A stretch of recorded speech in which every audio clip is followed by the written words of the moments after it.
որովհետև նա խոստացել է Ուկրաինայում պատերազմը դադարեցնել եւ այդ պատերազմի դադարեցման առանցքային շահառության հարցում նա մեծ հաշվով մենակ է։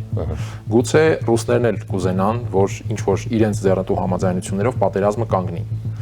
Բայց հիմա տեսնում են Թրամփի այդ խոցելիությունը այդ տեսանկյունից, տեսնում են, որ Եվրոպան ամենայն դեպս շահագրգռված չէ պատերազմի դադարով, Զելենսկին առավել եւս, որովհետեւ պատերազմը դադարելու դեպքում իր համար լրջագույն խնդիրներ են առաջանալու արդեն քաղաքական դաշտում, անձնական դաշտում եւ այլն։ Եվ Ռուսաստանը ըստիս փորձում է առավելագույն պահանջներով օգտագործել Թրամփի այդ խոցելիությունը, որովհետեւ մյուս կողմից Թրամփը չունի նաեւ այլ գործընկեր, որի հետ կարող է պայմանավորվել իր համար առավելագույն շահեկան տրամաբանությամբ, քան Ռուսաստանը։ Եվրոպան թելադրելու է Թրամփին այնպիսի պայմաններ, որը նրան վերածելու է ավելի շուտ եվրոպական քաղաքականության կցորդի, մինչդեռ Թրամփը ինքը փորձում է բոլորովին այլ օրակարգեր եւ հարաբերություններ ձևավորել։ Այս բարդ վիճակում եմ ԱՄՆ նախագահը իմ կարծիքով